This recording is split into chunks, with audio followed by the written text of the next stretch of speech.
Let's pretend we're in Sao Paulo, Brazil, looking at a building. Looking at this picture will help.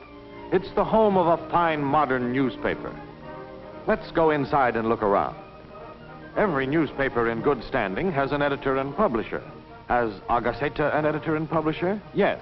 Is this he? Yes. The reception room, which at the moment we seem to have all to ourselves. Nor is the library crowded. The staff is so busy getting out the paper that no one has time to read. In the business office, however, the boys are busy, probably scrutinizing reporters' expense accounts.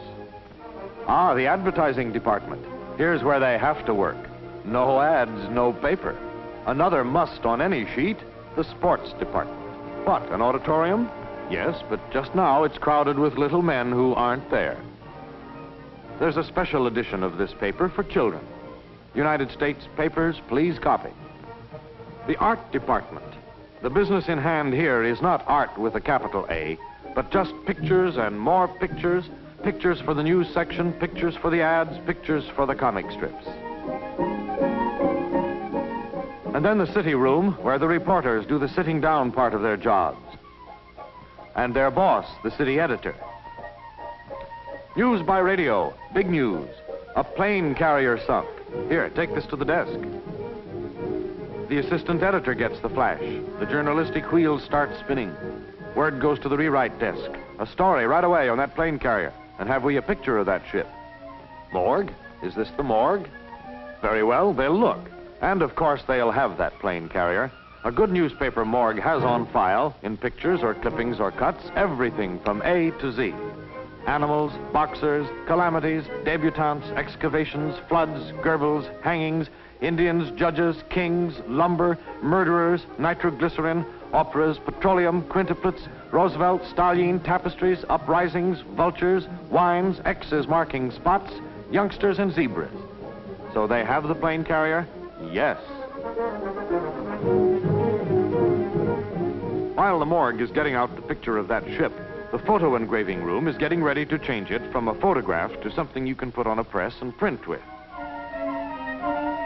First step, photographing the photograph on glass.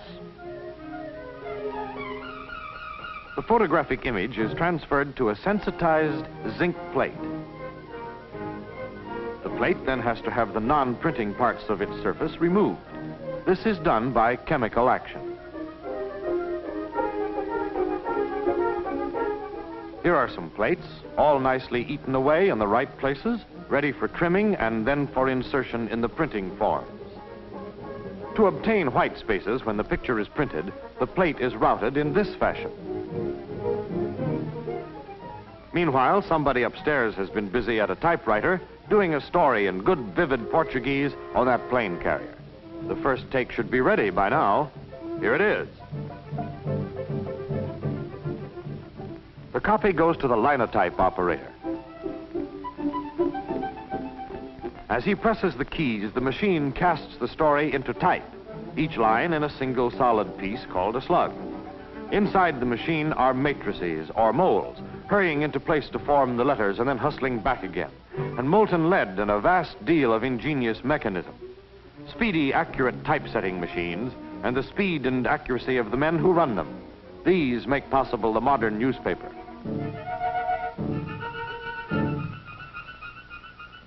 Now that a couple of hundred stories have come off the linotype machines, and the halftones and line cuts are all made and trimmed, and everything is nicely assembled on the makeup table, are they ready to go ahead and run off the edition? Dear me, no.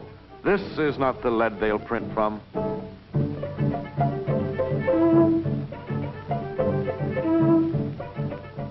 After the forms are locked, off they go to the stereotyping department. A blank matrix is laid over the type and pictures. Then all the lead and zinc locked up in the form makes an impression. Oh, a decided impression. 62 tons of it on that blank matrix. Everything on that page, type, pictures, and all, is now reproduced on the matrix. Now will they print the paper? No, not yet. Don't be so impatient.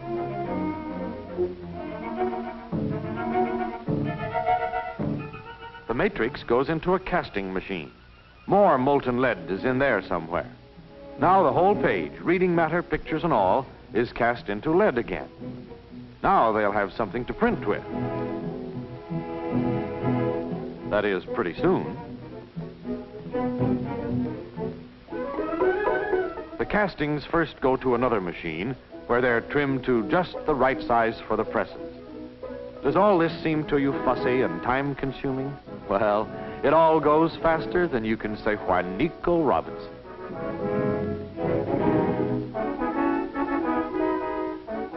Loading the press. Nearly time for the first edition to be on the street. Have to start them rolling pretty soon. But what'll they print on? Can't have newspapers without newsprint. Where's the paper? Paper? Sure there's paper, lots and lots of it. About 20 rolls of it for each edition. While editors and reporters and proofreaders and linotypers and photographers and engravers and all the others have been putting the edition together, some of the other boys have been loading the presses with paper. Deadline for starting the first edition through the presses is high noon. Everything is about ready now. This moment, repeated every day in any big newspaper office, is like that pleasantly exciting moment in the theater just before the curtain goes up. Let her go. It's noon. The clocks say so, the sirens say so, the people outside waiting for newspapers all know so. Start those presses rolling. So the big daily grist of news goes through the milling, rolling presses. More gains for Russia on the Eastern Front. Menuno Azul picked to win the 4th today at the Jockey Club. U-boats off the coast. Quadruplets born in Chile. Churchill gets confidence vote in Commons. Dogs barking saves 8 in Rio fire. Senorita Maria Duarte engaged to be married. 9 German generals suddenly taken ill. Lots of news. Big news, trivial news, tragic news, amusing news, world-shaking news, all sorts of news for a news-hungry world. So it is here in Sao Paulo as it is in any other big city where the press is free and where the people who turn out newspapers know their trade. This is Sao Paulo, but it might as well be Boston or Indianapolis or Dallas or Frisco.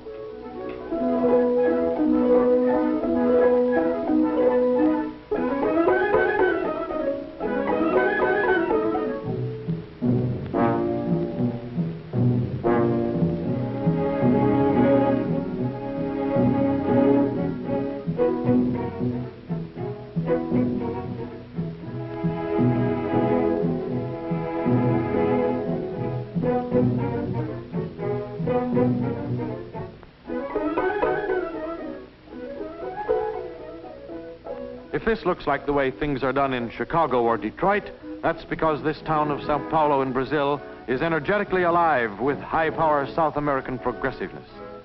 Where is the fastest-growing city in the Western Hemisphere? In the United States? No, sir. It's this same Sao Paulo in Brazil. 1,200,000 people, and 50,000 more of them each year. Modern commercial and industrial life abounds in Sao Paulo as in no other place in South America. No wonder they need brisk, up-to-date journalism, and they get it.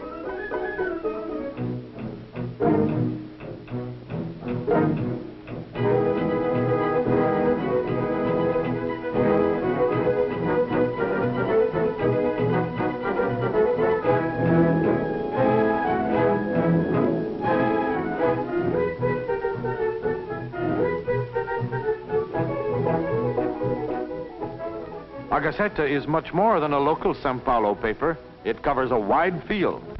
By airplane and by train, it goes to all parts of South and Central America. And as for distribution within Brazil,